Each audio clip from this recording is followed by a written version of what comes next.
Você já tentou de tudo para que o seu relacionamento amoroso não se tornasse tóxico, mas eu posso te garantir que você tentou na lógica errada. Tem uma coisa que quase ninguém tem coragem de te contar.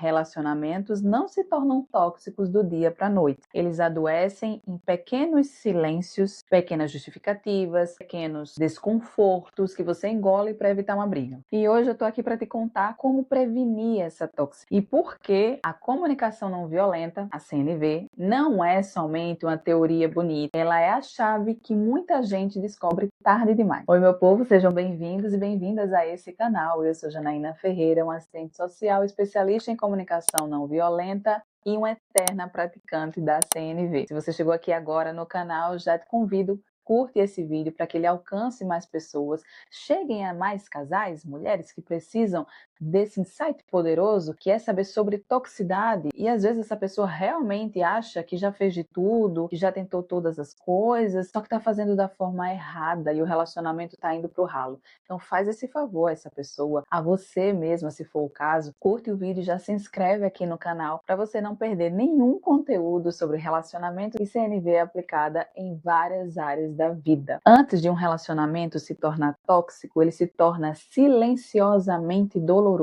E quando eu falo em dor, eu não estou falando em gritos, humilhação ou brigas ainda. Eu falo daquela sensação de caminhar em cima de ovos, daquela dúvida sobre o que dizer para não provocar uma discussão, ou da própria culpa quando aparece quando você tenta colocar um limite na outra pessoa. Eu já passei por isso por muitas vezes na minha vida. Momentos em que eu sentia que se eu falasse eu ia ferir e se eu me calasse eu iria me ferir. E o que foi que aconteceu? Eu escolhi o silêncio e fui pouco a pouco me perdendo de mim mesma, perdendo o meu brilho, a minha vivacidade, perdendo a minha essência. E é aqui que a toxicidade começa. Não no conflito, mas no medo dele. Quando você chega ao ponto de dizer, eu já tentei de tudo, na verdade você já tentou de tudo na lógica que você aprendeu vendo os seus relacionamentos dentro de casa, ou seja, quando criança, vendo seus pais, avós, tios, pessoas adultas se relacionando. Você foi absorvendo esse comportamento e entendendo que era daquela forma que se resolvia conflitos. Muitas vezes silenciando, muitas vezes se explicando demais para ser compreendida, cedendo, passando por cima das suas vontades e necessidades, se responsabilizando pelas emoções do outro, tentando adivinhar o que a pessoa precisa e evitando conversas que exigiam somente coragem. Isso, minha cara, não é tentar de tudo. Isso é tentar tudo que te ensinaram, mais uma vez, mas não o que realmente funciona. A verdade é que ninguém nos ensinou como devemos comunicar as nossas necessidades sem culpa. Ninguém nos ensinou a falar das nossas próprias dores sem explicar 1000 vezes o porquê delas. Ninguém nos ensinou a pedir o que a gente precisa sem parecer uma exigência. E minha gente, isso é uma marca da nossa educação violenta que nos foi passada de geração em geração, sem os nossos pais, os nossos antepassados terem consciência de que isso era algo ruim para as nossas relações. Eu não vou julgá-los nem culpá-los, mas sim identificar de onde é esse ponto de partida para que eu e você aqui estejamos hoje discutindo sobre toxicidade, sobre relacionamentos que não são fluidos, que não há diálogo, que não conseguem, sabe, ser algo leve, prazeroso de se viver, porque tem uma raiz, e a raiz está nessa comunicação violenta que foi passada por meio da nossa educação lá na infância e a gente foi reproduzindo sem se dar conta e chegamos no estágio que estamos hoje. Relacionamentos não se tornam tóxicos da noite para o dia, de uma hora para outra, e não significa que não exista amor nessa relação. Relacionamentos se tornam tóxicos por falta de linguagem. A toxicidade, ela começa na desconexão e a desconexão começa na comunicação truncada. Quando eu não digo o que eu sinto, quando eu presumo que o outro sente, quando eu falo atacando e não pedindo, quando eu fico na defensiva, quando eu espero que o outro adivinhe qual é a minha necessidade. Eu lembro de uma vez que eu entrei numa discussão que eu achava que a outra pessoa me rejeitava. No fundo, eu só estava com medo de não ser prioridade para essa pessoa, mas eu ataquei do jeito errado, ou seja, eu me comuniquei do jeito errado e recebi uma reação que eu também não gostaria de ter recebido. Uma reação defensiva que eu já temia que ia acontecer. Não era toxicidade aquela situação. Era a falta de habilidade emocional dos dois lados. Quando você aprende comunicação não violenta, você aprende a enxergar os primeiros sinais de afastamento. E mais importante, você aprende a intervir antes que o relacionamento se torne um campo minado. Em vez de dizer, eu sei que isso é bobeira, mas eu me senti mal. Eu aprendi a dizer, eu me senti sozinha. Esse foi o meu sentimento no final das contas. E a minha necessidade era de companhia, era de segurança, era de amor, era de presença. Sentimento, minha gente, não é acusação, é ponte para que o diálogo possa fluir e o relacionamento também possa se tornar saudável ao longo da vida. Quando eu digo eu preciso de mais presença, eu não estou cobrando, eu estou revelando para outra pessoa, para o sujeito que convive comigo, que tem um relacionamento comigo, de que isso é importante para mim, é o que mantém a relação viva. E aí a gente faz o pedido claro, né? Você pode me avisar quando você não quiser conversar ou quando você não tiver 100%? Isso evita 90% das brigas sem necessidade. Às vezes, quando finalmente sai um grito, quando explode uma cobrança, quando rola uma humilhação, você olha para trás e pensa, meu Deus, como chegamos até aqui? Eu já vivi isso, minha gente. E eu sei que você também já viveu. Comenta aqui que eu quero saber. Na verdade, vocês chegaram até esse momento, eu cheguei até aquela situação através de dezenas de micro silenciamentos que foram sendo acumulados ao longo dos anos, em frases não ditas ou frases ditas de uma forma agressiva que causou uma ferida no outro, medo da reatividade do outro e aí um afastamento, uma desconexão dia após dia. Esse ressentimento guardado é um sintoma claro de que falta escuta dos dois lados. Como eu já falei aqui, eu precisei aprender isso na prática. Por isso que eu fui estudar sobre comunicação não violenta. Eu precisava aprender uma forma de expressar o que eu sentia, do que eu necessitava, para as pessoas ao meu redor e principalmente para a pessoa com quem eu convivo, me relaciono de forma amorosa, porque eu queria manter esses vínculos fortes e saudáveis perto de mim. Eu queria me sentir uma pessoa querida pelos outros e o que eu estava percebendo era que eu estava afastando essas pessoas de mim e não é porque eu sou uma pessoa ruim ou porque qualquer outro julgamento moral que possa surgir na minha cabeça ou na cabeça dos outros.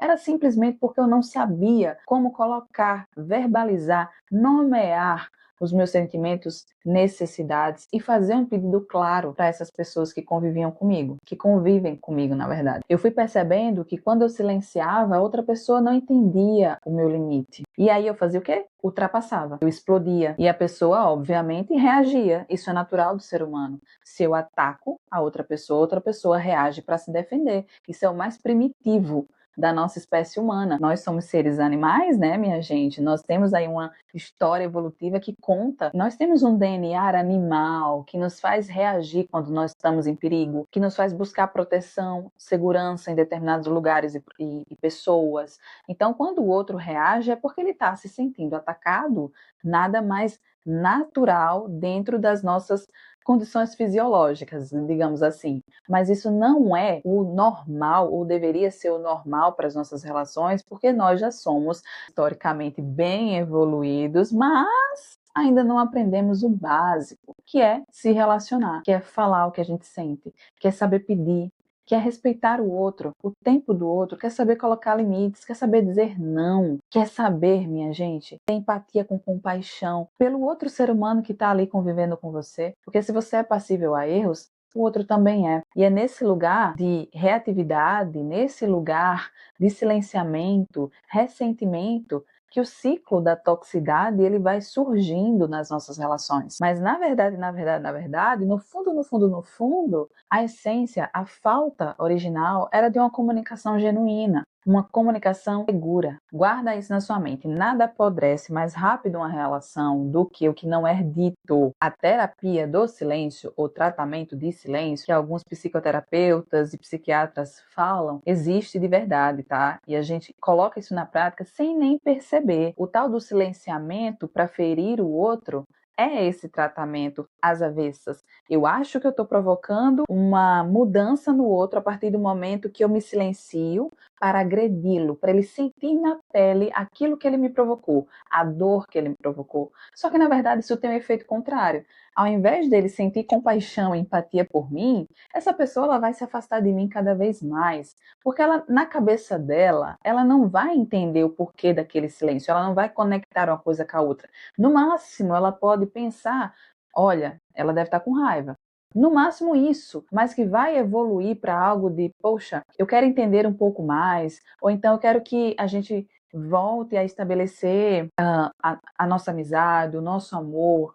Gente, se o vínculo já está extremamente desgastado, o tratamento de silêncio só tende a piorar ainda mais, só tende a afastar e a acabar relacionamentos. Definitivamente romper com um vínculo que antes foi algo muito valioso, algo muito feliz, proveitoso. Então, o não dito nunca é bom. Você precisa do silêncio quando você precisa se conectar com você mesmo, com as suas necessidades, com os seus sentimentos, para você entender o que é seu, o que é do outro. O silêncio vem como uma forma de você respirar, de você ganhar clareza e consciência do que está acontecendo na sua vida, nos ambientes que você está, na sua relação. Mas, se você usa do silêncio para ferir, atacar o outro, você está usando o tratamento de silêncio, que é tudo aquilo que eu já falei, não tem uma resposta saudável, uma reação boa esperada da outra pessoa. De fato, ela vai tender a se afastar cada vez mais de você e o relacionamento tende a ruir. Outra coisa muito comum nos relacionamentos dito tóxicos é a falta do limite. É você saber colocar o limite, é o outro saber colocar limite naquilo que não é confortável para você. Então, se eu sei que para mim não é confortável, por exemplo, tomar conta da casa, arrumar a casa sozinha, eu me sinto muito cansada, exausta, eu não gosto de fazer atividade doméstica, mas isso fica só para mim, sobra para mim. Então, eu estou passando do meu limite para agradar o outro porque ele gosta da casa arrumadinha, bonitinha, cheirosinha, mas não colabora um centavo de tempo para fazer com que tudo isso permaneça organizado. Eu estou passando do meu limite e eu preciso aprender a comunicar. Limite é presença, limite é autocuidado, limite, minha gente, é amor próprio e é amor pelo outro também. Às vezes, para colocar esse limite, a gente precisa ter uma conversa difícil. E esse é outro desafio da maioria dos casais, relacionamentos afins.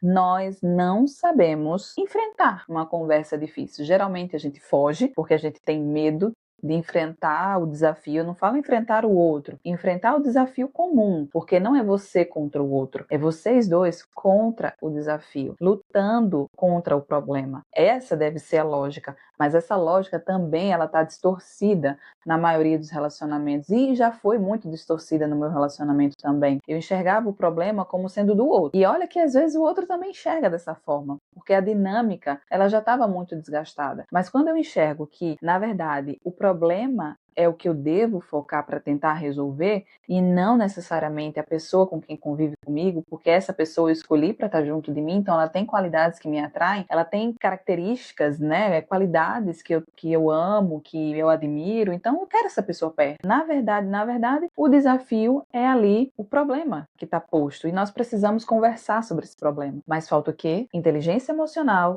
habilidade de linguagem, comunicação para essa conversa. Então, ou a gente foge geralmente, ou a gente vai para o enfrentamento da conversa já armado e armada para enfrentar o outro. Estou indo para a guerra, hoje vai ser babado e a gente vai colocar os pingos nos is e tudo vai se resolver, quando na verdade não resolve nada, porque ninguém vai disposto a ouvir o outro, ninguém vai disposto a ceder, ninguém vai disposto a ter empatia pelo outro. Então essa conversa ela não vai ser boa, ela nem vai existir, na verdade, porque uma conversa ela só existe quando os dois estão disponíveis ao diálogo. Se um dos dois não está disponível ao diálogo, a tendência é virar uma briga, uma discussão. E aí, discussão não tem solução de problema algum, só vai gerar mais e mais problemas para serem resolvidos por vocês depois. A conversa, minha gente, que dá medo, que dá frio na barriga, é justamente a conversa que aproxima.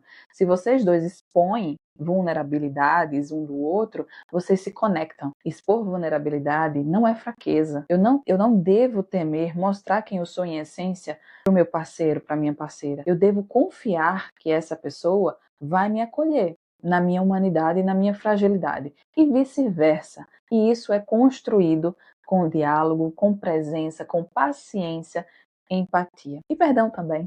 Não é o conflito que mede a saúde de uma relação, é como vocês atravessam por ele. E a CNV, ela ajuda muito nesse percurso, mas tem coisas que a CNV não resolve. A CNV não salva relação abusiva, violenta, com violência psicológica, violência de todos os tipos. A CNV não te obriga a se ajustar ao inaceitável, muito pelo contrário. A CNV serve para relações onde existe possibilidade do diálogo respeitoso existir. Se só você tenta, não é comunicação mais que falta, minha filha. Isso daí já é exaustão, já presta atenção aqui. Se existe medo constante, manipulação, humilhação, gaslighting, controle, isolamento, isso não é um problema comunicacional. Isso é fruto de relações pautadas no machismo e no patriarcado. E aí, minha filha, você decide. Se você busca ajuda, se você usa a CNV para se fortalecer, para buscar entender quais são as suas necessidades e sentimentos